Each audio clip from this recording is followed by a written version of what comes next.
Hi, I'm Haley J. Madison. And I'm Allison Egan, and we're from Her Name Was Torment 2. And you're watching Mr. Tony of the Dead.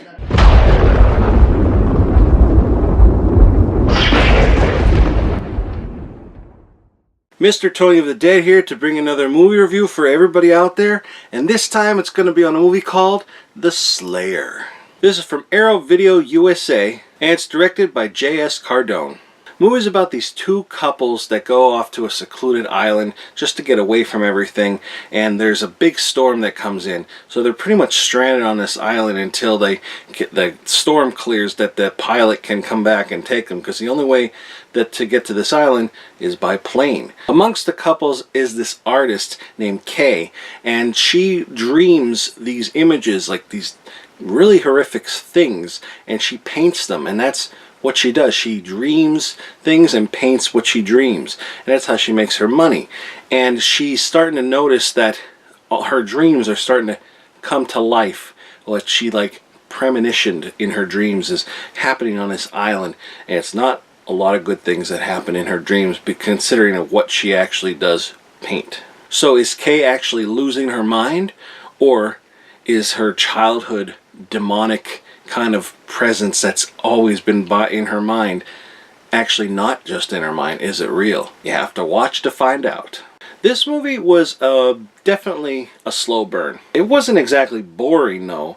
It was kind of like you wanted to see what was going on with these characters, so I really didn't lose interest, but it was a very, very big slow burn, especially getting to the island until something actually happened. You know, it seemed to take a while, but I think it was made up with the kills. The kills weren't anything amazing, but they were pretty brutal, and I really liked that. I liked the effects of it. I'm not going to say what the kills were, but they were, like I said, very brutal and done very well. Even cleaned up and everything. It looks fake, you know, obviously, but it's not too fake. I don't know. But like I said, again, it was just very brutal. In fact, I didn't even think it was going to be that brutal. I was just, when it happened, I actually found myself going, whoa, that was intense. So that made up for it. But then after a kill, there's just a lot of more, you know, slow burn to the movie until you get to the next kill and so on and so forth. And the ending, I really didn't like the ending. I thought the ending was kind of dumb. I didn't care for it, and I found myself being very confused. I don't really get what happened. It just kind of like plot holes. I just didn't really care for it. But the movie was cleaned up nice. It looked nice. I've never seen it before. I don't know if it's on DVD, but it was a sought-after VHS, and now first time on Blu-ray. I didn't hate it, but I didn't really like it. You know, I probably wouldn't watch this again, to be honest. But I'm glad I got to see it now, because I have heard that this is a sought-after movie, and now I finally got to watch it. Maybe I'd have a different experience if I watched it with you know, on a VHS, and maybe that grittiness and that may be different, especially me being a VHS guy. But who knows? But really, honestly though, not for me. The special edition contents on here are actually pretty interesting though.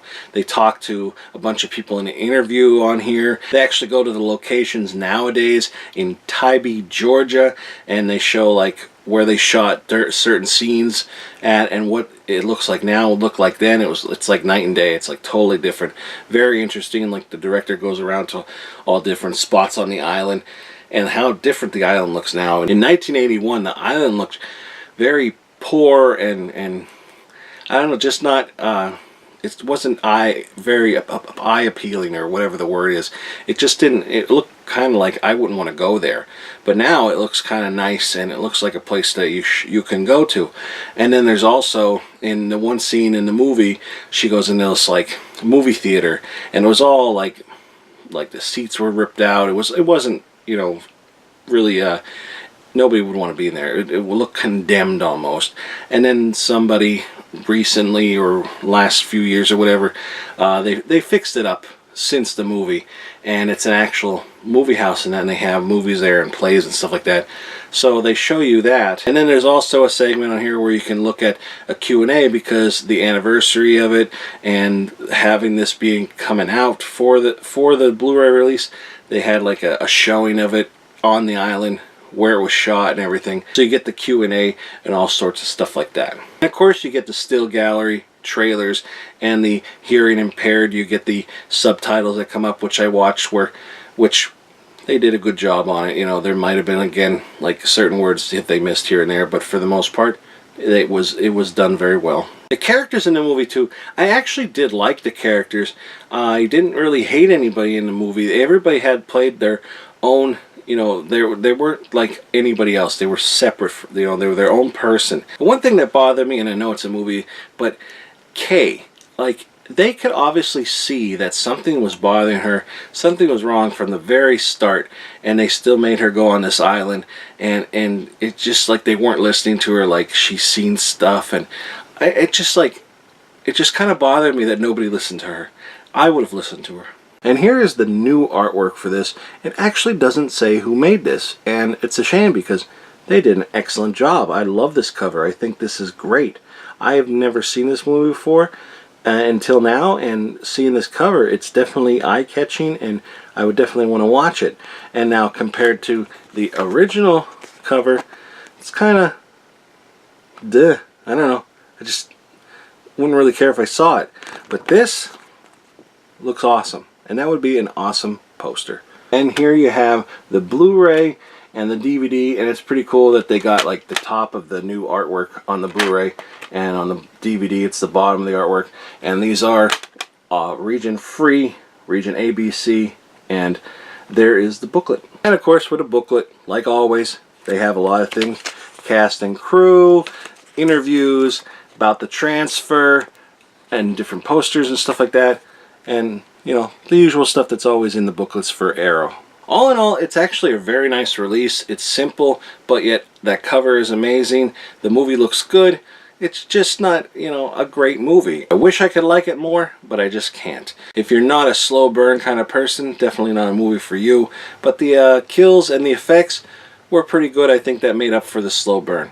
But like I said, I probably wouldn't watch it again. Well, that's it, everybody. Thanks for watching. Make sure you give this video a thumbs up, hit the subscribe button, and check out the trailer in the description box below, where you can check out the trailer for this. That's it, everybody. Thanks for watching. Talk to you later. Bye.